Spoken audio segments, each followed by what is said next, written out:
8 জুলাই মঙ্গলবার বর্ধমান পূর্ব লোকসভা কেন্দ্রের সাংসদ ডক্টর শর্মিলা সরকারের তহবিল থেকে বিভিন্ন প্রকল্পের শুভ শিলান্যাস অনুষ্ঠান অনুষ্ঠিত হল কাটোয়া 2 নম্বর ব্লকের অগ্রদীপ প্রাথমিক সুস্বাস্থ্য কেন্দ্রে। উপস্থিত ছিলেন সাংসদ ডক্টর শর্মিলা সরকার, কাটোয়া 2 নম্বর ব্লকের বিডিও আসিফ আনসারি, কাটোয়া 2 নম্বর ব্লকের স্বাস্থ্য আধিকারিক ডক্টর নিশার হোসেন শাহ, ব্লক প্রাথমিক স্বাস্থ্য কেন্দ্রের খাদ্য সুরক্ষা আধিকারিক শেখ মোহাম্মদ নাসিম সহ আরও অন্যান্যরা। এদিন অনুষ্ঠান দেখতে হাজির হয়েছিলেন এলাকাবাসী এবং বাজার কমিটির সদস্য এবং আশা কর্মীরা। প্রকল্পগুলি হল রোগীর বসিবার জন্য সেট, সোলার সাবমার্সিবল 1 HP পরিশ্রুত পানীয় জল প্রকল্প, পুরুষ ও মহিলা শৌচাগার, অগ্রদীপ প্রাথমিক স্বাস্থ্য কেন্দ্র থেকে স্বদেশ সাহার পুকুর পর্যন্ত ড্রেন নির্মাণ, রোগীর বসার জন্য শেড তৈরি হবে 8,50,000 টাকা ব্যয়ে, সোলার সাবমার্সিবল পরিশ্রুত পানীয় জল প্রকল্প তৈরি হবে 3,50,000 টাকা ব্যয়ে।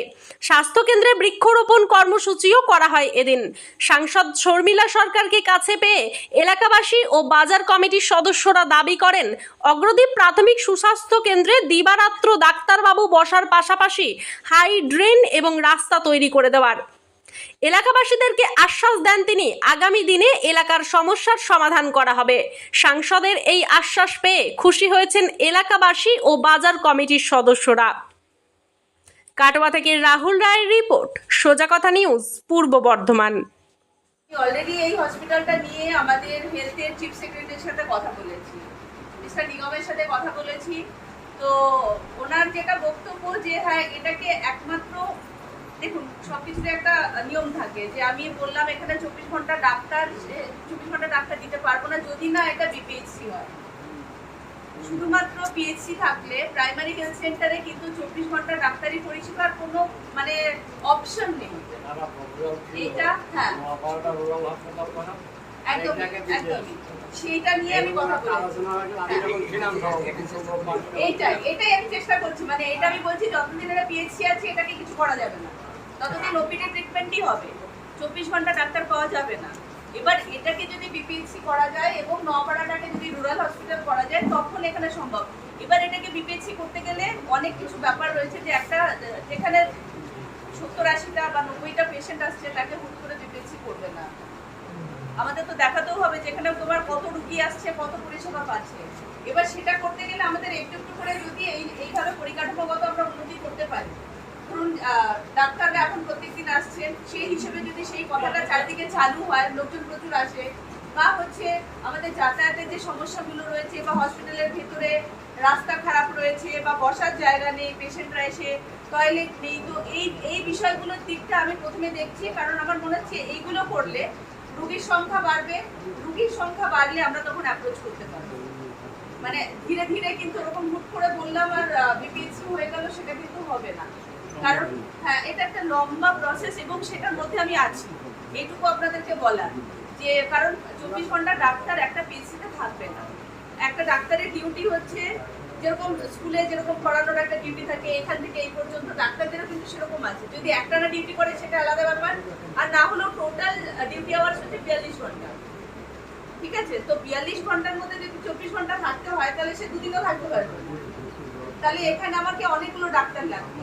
এবার সেরকম ডাক্তার তো নেই। আর এটা শুধুমাত্র ওয়েস্ট বেঙ্গলের ব্যাপার নয়, কিন্তু এটা পুরো ইন্ডিয়াতেই এরকম করে চলছে এবং সেই কারণেই এই টেলিমেডিসিন বা এই ব্যাপারগুলো আসছে, যে যাতে আমরা স্পেশালিস্ট হোক বা যাই হোক তাদের ওপিনিয়নটা আমরা পেতে পারি বাড়িতে বসে, বা বাড়িতে নয় মানে সুস্বাস্থ্য কেন্দ্র যেগুলো হচ্ছে সেখানে বসেও যারা থাকছেন, ওখানে মেডিকেল অফিসাররা তো থাকেন না, ওখানে থাকেন সিএইচও থাকেন, সিএইচওদের মাধ্যমে হচ্ছে তাদের ট্রিটমেন্টটা কিছুটা যাতে ভালো পাওয়া যায় বা কিছু, সেই জন্য এইভাবে কিন্তু পরিকাঠামোটা তৈরি হচ্ছে এবং এইভাবেই চলছে পুরো স্বাস্থ্য ব্যবস্থা। ঠিক আছে, সুস্বাস্থ্য কেন্দ্র, তার উপরে হচ্ছে প্রাইমারি হেলথ সেন্টার, তারপরে বিপিএইচসি, গ্রামের দিকে হলে রুরাল হসপিটাল, বা ওদিকে শহরের দিকে বা যদি টাউন থাকে তখন সেখানে হচ্ছে ডিস্ট্রিক্ট হসপিটাল হোক বা হচ্ছে আমাদের যেগুলো সাব ডিভিশনাল হসপিটাল হোক বা তারপরে ডিস্ট্রিক্ট হসপিটাল। তো এইভাবে কিন্তু বিভিন্ন টায়ারে আমাদের স্বাস্থ্য পরিষেবা চলছে এবং তার নির্দিষ্ট কতগুলো প্রসেসের মধ্যে দিয়ে আমাদেরকে যেতে হবে যদি আমরা এটাকে বিপিএইচসি করতে চাই। সেটা আমি অলরেডি কথা বলেছি, আমি মানে আমাদের হেলথ সেক্রেটারির সঙ্গে কথা বলেছি উনি বলেছেন যে আপনি যদি সিএম ম্যাডামকে কনভিন্স করাতে পারেন তাহলে আমার দিক থেকে কোনো অসুবিধা হবে না। আমি সিএম ম্যাডামকে কনভিন্স করাতে তখনই পারবো যদি এখানে দেখবো যে পেশেন্টরা মোটামুটি একটা ঠিকঠাক লেভেলের পেশেন্ট আসছে, ঠিকঠাক নাম্বার অফ পেশেন্ট আসছে, তারা পরিষেবা পাচ্ছে, তাহলে আমি ম্যাডামকে কনভিন্স করাতে পারবো। তো সেই জন্য আমাদেরকে কিন্তু একটু টাইম, মানে এত সহজে হবে না, ব্যাপারটা কিন্তু অত সহজ নয়, ইজি নয়। তো সেইটুকু জাস্ট আমি বলে রাখলাম। আর আমার দিক থেকে যতটুকু করার, আমি এখানে তো অলরেডি বললো সুব্রতদা, আমি অগ্রদীপের জন্য কাজ করার চেষ্টা করছি। আমার তো শুধু অগ্রদীপ নয়, যদিও আমার পুরো বর্ধমান পূর্ব কনস্টিটিউয়েন্সি, কিন্তু আমি অগ্রদীপের মেয়ে, সেটুকু তো আমি কখনো ভুলে যাব না, বা সেটুকু আমার মনে সবসময় থাকবে। সেই জন্য এর প্রতি আমার আলাদা একটা ভালোবাসা। এখানে কাজ করতে পারলে আমার নিজের ভালো লাগাটা সবার আগে থাকে।